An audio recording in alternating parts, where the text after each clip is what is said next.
जय हिंद प्यारे बच्चों। आपको पता है कि बोर्ड की परीक्षाएं बहुत ही नजदीक आ गई है।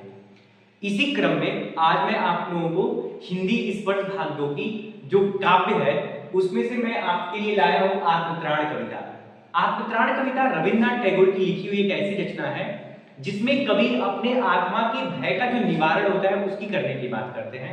क्योंकि ये कविता जो है ये हमारे आत्मा के भय की बात करती है, जो हमारे जीवन में जो डर होता है उस डर को कैसे निकालना है अपने हृदय से, उसी की बात इस कविता के माध्यम से रविन्द्रनाथ ठाकुर जी लिखते हैं।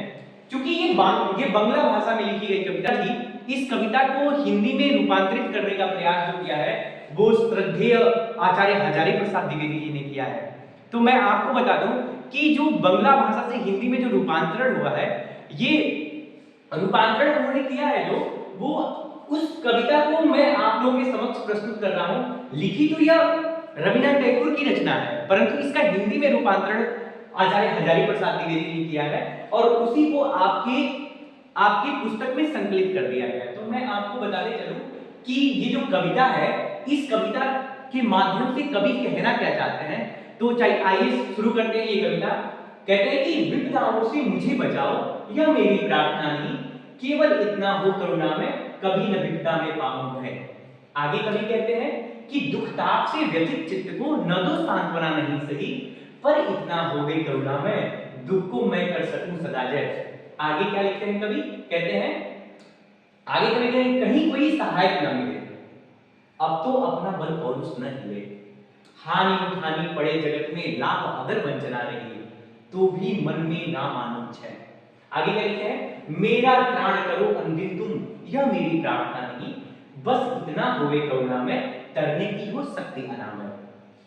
आगे कवि लिखते हैं कि मेरा भार अगर लग करके न तो सांत्वना नहीं सही, केवल इतना रखना अनुनय वहन कर सकूं इसको निर्भय। लास्ट में लिखते हैं कवि कि नक्सिर होकर सुख के दिन में तब मुख पहचानूं छिन छिन में, दुख रात्रि में करे वंचना मेरी जिस दिन निखिल मही, उस दिन ऐसा हो करुणा में तुम पर करूं नहीं कुछ संशय। देखिए इस कविता के माध्यम से रविन्द्रनाथ टैगोर जी क्या लिखते हैं। तो इस कविता को पढ़ने से इसके भावार्थ जानने से पहले ये अनुवाद किया गया आचार्य हजारी प्रसाद द्विवेदी जी द्वारा।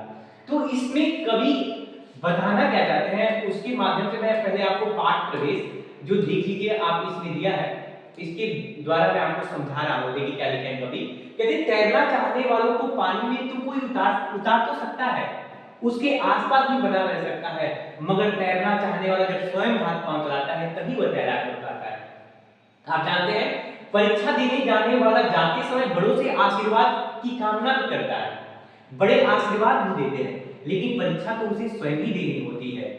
इसी तरह जब दो पहलवान कुश्ती लड़ते हैं तब उनका उत्साह तो सभी दर्शक बढ़ाते हैं, इससे उनका मनोबल बढ़ता ही है, मगर कुश्ती तो उन्हें खुद लड़नी पड़ती है। आगे क्या लिखते हैं, प्रस्तुत पाठ में कवि गुरु मानते हैं कि प्रभु में सब कुछ संभव कर देने की शक्ति होती है, फिर भी वह यह कतई नहीं चाहता कि वही सब कुछ करे, अर्थात ईश्वर ही सब कुछ करे। कवि कामना करता है कि किसी भी आपद विपद में यानी किसी भी विपरीत परिस्थितियों में किसी भी द्वंद्व में सफल होने के लिए संघर्ष वह स्वयं करे, प्रभु को कुछ न करना पड़े, फिर आखिर वह अपने प्रभु से चाहते क्या है, यही कविता हमें बताती है। देखिए जीवन में संघर्ष अगर आता है, आपके जीवन में संघर्ष लिखा है तो संघर्ष की शक्ति आपके अंदर से आनी चाहिए, आपके अंदर उससे लड़ने की शक्ति उत्पन्न करनी चाहिए, उत्पन्न होनी चाहिए आपके हृदय से, वही असली जीवन है। उसी को इस कविता के माध्यम से कवि बताना चाहते हैं। मैं आपको इस कविता के माध्यम से ही बताना चाहता हूं कि प्रस्तुत काव्यांश में महाकवि जो हैं रविन्द्रनाथ टैगोर जी वो क्या कहना चाहते हैं। पहले देखिए, अब इस कविता की एक एक चार चार पंक्तियों को देखता हूं, देखिए कैसे।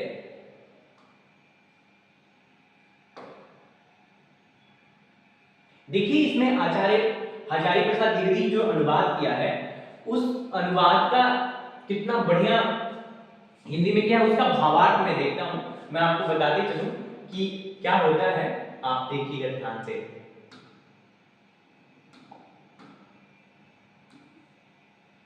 देखिए यहां पर कवि कह रहे हैं कि विपदाओं से मुझे बचाओ यह मेरी प्रार्थना नहीं, केवल इतना हो करुणा में कभी न विपदा में पाऊं भय। आप जानते हैं विपदा का अर्थ होता है विपत्ति। क्या होता है? विपत्ति। ध्यान दीजिएगा, विपदा का अर्थ विपत्ति होती है। बचाना आप जानते हैं, प्रार्थना करते ईश्वर के लिए करते हैं। केवल इतना हो, करुणा में किसको कहा गया है? करुणा के निधान उस ईश्वर की बात की गई है। यहाँ पे कभी ईश्वर की बात करते हैं, ईश्वर ही करुणा के निधान है। कभी न विपदा, विपदा मतलब विपत्ति, पाऊं पाना, और भय मतलब होता है, भय मतलब होता है डर। भय का अर्थ होता है डर। फिर देखिए, दुख ताप से व्यथित चित्त को न तो सांत्वना नहीं सही, पर इतना होवे करुणा में दुख को मैं कर सकूं सदा जय। देखिएगा, यहाँ पे कभी क्या कहते हैं? कहते हैं कि विपत्तियों से मुझे बचाओ, यह मेरी आपसे प्रार्थना नहीं है। यहाँ पे रविन्द्रनाथ टैगोर जी लिखते हैं कि हे ईश्वर, आप मुझे विपत्तियों से बचाओ, यह मेरी आपसे बिल्कुल प्रार्थना नहीं है। क्या कहते हैं? केवल इतना हो करुणा में, केवल इतनी करुणा कृपा करना, हे करुणा के निधान ईश्वर, केवल इतनी कृपा करना कि कभी न विपदा में पाऊं भय। यदि मेरे जीवन में कभी विपत्ति आ जाए, यदि जीवन में मेरे अंधकार ही अंधकार हो जाए, विपत्ति ही विपत्ति आ जाए, तो उन विपत्तियों में भी क्या करूं? अपने हृदय में डर न बसाऊं, यानी उन विपत्तियों से लड़ने की शक्ति प्रदान करने की बात कर रहे हैं। कवि क्या कहते हैं? फिर से देखिए, कवि कहते हैं कि हे ईश्वर, यदि मुझे विपदाओं से बचाओ, ये मेरी आपसे बिल्कुल प्रार्थना नहीं है, बस इतनी कृपा करना, हे करुणा के निधान, हे ईश्वर, इतनी कृपा करना कि यदि जीवन में कभी विपत्ति आए, उन विपत्तियों में भी मेरे अंदर जो शक्ति है वो कम ना हो, उन विपत्तियों से लड़ने की शक्ति प्रदान करने की बात कर रहे हैं। आगे क्या कहते हैं? या आगे देखिए, दुख ताप से व्यथित चित्त को न दो सांत्वना नहीं सही। कवि कह रहे हैं कि यदि जीवन में, मेरे जीवन में दुख ही दुख हो जाए, मेरे हृदय में, चित्त मतलब होता है हृदय, मन में सांत्वना, सांत्वना मतलब होता है दिलासा देना। क्या होता है? दिलासा देना। देखिएगा, पर इतना होवे करुणा में दुख को मैं कर सकूं सदा जय। कह रहे कि दुख ताप से, यदि जीवन में दुख ही दुख आ जाए, कवि कह रहे हैं कि यदि मेरा जीवन, मेरा हृदय, मेरे मन में केवल दुख की भावना ही उत्पन्न हो जाए, तो न दो सांत्वना नहीं से, तो मुझे आपकी सांत्वना की बिल्कुल जरूरत नहीं है, आप मुझे सांत्वना मत दीजिए। कह रहे कि दुख क्या करे? पर इतना होवे करुणा में, केवल इतनी कृपा करना करुणा के निधान कि क्या कह रहे हैं? दुख को मैं कर सकूं सदा जय, मैं उस दुख पे हमेशा विजय प्राप्त करूं, केवल इतनी शक्ति देना। मतलब विपरीत परिस्थितियों में मेरा पुरुषार्थ बना रहे, यदि जीवन में दुख ही दुख आ जाए, तो मेरे अंदर जो संघर्ष करने की क्षमता है वो कम ना हो, केवल इतनी कृपा करना। मैं नहीं चाहता कि आप मेरे दुखों को कम कर दीजिए, दुख तो ईश्वर प्रदत्त है, वो आना ही आना है, ठीक है ना, वो दुख आएगी ही आएगी, लेकिन उन दुखों से लड़ने की जो शक्ति है वो मुझे प्रदान करें, केवल इतनी आप कृपा करना। आगे कोई क्या कहते हैं? आगे देखिए, आगे कवि कहते हैं कि कहीं कोई सहायक न मिले तो अपना बल पौरुष न हिले, हानि उठानी पड़े जगत में लाभ अगर वंचना रही, तो भी मन में न मानो छे। ध्यान दीजिएगा, यहाँ पे कवि क्या कहते हैं? कहते हैं कि कहीं कोई सहायक न मिले, यदि मेरे जीवन में ऐसी परिस्थिति आ जाए कि मुझे किसी की सहायता की आवश्यकता होगी, तो भी मुझे किसी की सहायता की जरूरत नहीं है। क्या कहते हैं? कहीं कोई सहायक न मिले तो अपना बल पौरुष न हिले, केवल इतना जरूर रखना कि उस समय मेरा जो बल पौरुष है, मेरा जो आत्मबल है, यहाँ बल पौरुष का मतलब आत्मबल की बात कर रहे हैं। कवि कह रहे हैं रविन्द्रनाथ टैगोर जी कि यदि मेरे जीवन में ऐसी परिस्थिति आ जाए कि मुझे लोगों की सहायता की जरूरत पड़ी, तो भी मुझे क्या करिएगा? मुझे किसी की सहायता की आवश्यकता नहीं है, बस इतना कृपा करना कि उस समय जो मेरा आत्मबल है वो कम ना हो, उस इतनी आत्मबल देना, इतनी शक्ति प्रदान करना है ईश्वर कि मैं उन दुखों से, यानी उन दुखों से मैं लड़ सकूं, आगे बढ़ आगे देखिएगा कवि क्या कहते हैं? आगे कवि कहते हैं कि मेरा प्राण करो अनदिन तुम, यह मेरी प्रार्थना नहीं, बस इतना हो करुणा में तरने की हो सत्य राम है, मेरा भार अगर लग करके न दो सांत्वना नहीं सही, केवल इतना रखना अन्य वहन कर सकूं इसको निर्भय। निर्भय मतलब बिना भय के।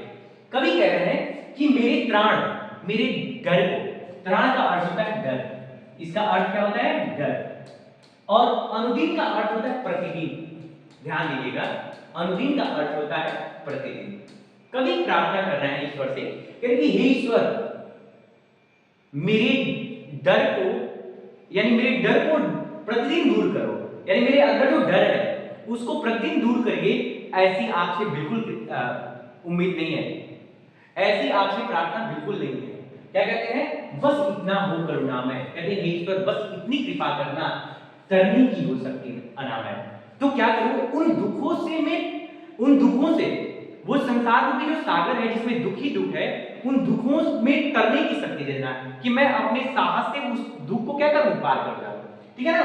आगे क्या कवि कहते हैं कि मेरा भार अगर लघु करके न दो सांत्वना नहीं सही। सांत्वना का अर्थ होता है तसल्ली, और लघु मतलब होता है छोटा। आगे कहे केवल इतना रखना हमने वहन कर सकूं इसको निर्भय। निर्भय मतलब बिना भय, बिना भय के, यानी बिना भय या बिना डर के। ध्यान दीजिएगा, कवि कह रहे हैं कि मेरे भार को, जो जीवन रूपी जो भार है, इसको छोटा कर दीजिए। ये आपसे प्रार्थना नहीं है और ना ही मुझे आपसे तसल्ली चाहिए। कवि कहते हैं कि मेरे जो संसार रूपी जो भार है, जो मेरे ऊपर जो भार है इस धरती का, या कि मेरे अपने परिवार का जो भार है, उस भार को कम करने की शक्ति नहीं मानते हैं। कहते हैं कि उसको कम मत कीजिए और उसके लिए मुझे सांत्वना की भी जरूरत नहीं है।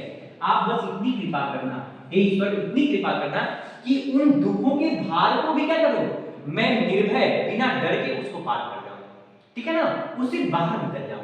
देखिए इसमें इस पूरी पंक्ति में कवि यही कहते हैं, आपकी ना जो डर है ना, उस डर को हटाने की बात कवि कर रहे हैं। उस डर को हम जो मान लेते हैं कि डर है, जिससे हम डरते हैं, उस डर से बाहर निकलने की बात कवि करते हैं।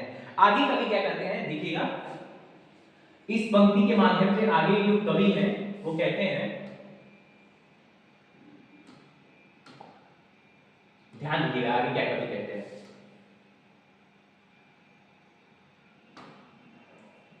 कवि लिखते हैं कि नक्सिर होकर सुख के दिन में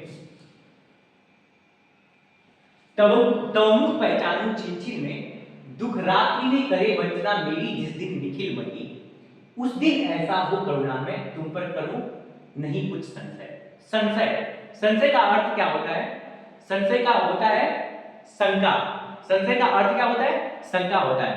अब कवि यहां पे ध्यान दीजिए, कवि क्या कहना चाहते हैं। कवि कहते हैं कि नक्सिर होकर सुख के दिन में, कवि कहते हैं कि यदि जीवन में सुख ही सुख आ जाए तो क्या कर रहे हैं, तवमुख पहचानो छिन छिन में। आप देखिएगा कि हम ना सुख के दिनों में ईश्वर को भूल जाते हैं, लेकिन दुख के दिनों में उसको याद करने की बात करते हैं। जबकि कवि यहां पे क्या कर रहे हैं कि जीवन में सुख ही सुख आ जाए, उस समय भी मैं आपके अपने आप को आपके समक्ष झुका सकूं। कहते हैं कि तवमुख पहचान, मुख मतलब आपके चेहरे को, पहचानो छिन छिन में, आपको उस समय भी आपको पहचानो।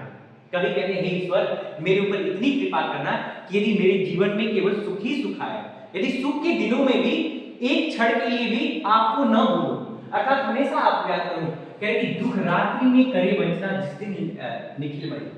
कह रहे कि यदि जीवन में दुख ही दुख आ जाए, दुख की रात्रि भी आ जाए, तो उस समय भी क्या कर रहे हैं, उस दिन ऐसा हो करुणामय, उस दिन ऐसी कृपा करना कि करूं न तुम पर कभी कुछ संशय। कहते हैं कि तुम पर करूं नहीं कुछ संशय, उस दिन भी मैं आपके ऊपर कभी संशय ना प्रकट करूं, कभी आपके ऊपर संशय ना करूं। मतलब कहने का मतलब है कि जीवन में सुखी सुख आते हैं, उस समय भी मैं आपको पहचान सकूं। यदि जीवन में दुखी दुख आ रही है, यदि जीवन की एक ऐसी भी समय आती है जब मेरे ऊपर दुखों का पहाड़ होता है, उस समय भी ऐसी कृपा करना, उस समय भी आपको क्या करूं, आपके ऊपर मैं कभी कुछ संशय ना करूं, कभी आपके ऊपर शंका प्रकट ना करूं कि ईश्वर ने मेरा साथ नहीं दिया। ठीक है ना।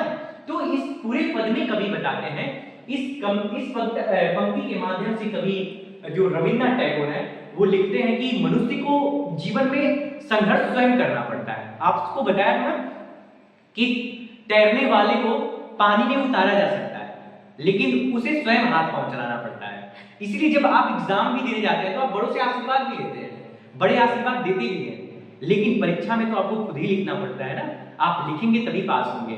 इसी बात को इस कविता के माध्यम से कवि बताना चाहते हैं हमको, आपको सबको, कि जीवन में संघर्ष करना पड़े तो ईश्वर पे संशय नहीं करना चाहिए। हमें क्या करना है, उन संघर्षों से लड़ने की शक्ति प्रदान करने की बात करते हैं ईश्वर से। इसलिए प्रार्थना जब भी ईश्वर के सामने कीजिए तो मांगने की मत कीजिए, कहिए कि हे ईश्वर मुझे इतनी शक्ति देना, मुझे इतना बल पौरुष, इतना आत्मबल देना कि मैं जीवन में रूपी जितने भी दुख आए उन दुखों से स्वयं लड़ सकूं और जीवन में आगे बढ़ सकूं। इसी बात के साथ मैं अपनी बात को भी खत्म कर रहा हूं और इस कविता की जो भावार्थ है उसको भी समाप्त किया जा रहा है। अगली कविता के माध्यम से मैं आपको पुनः लेकर के एक नई कविता उपस्थित होऊंगा। तब तक के लिए धन्यवाद एवं जय हिंद।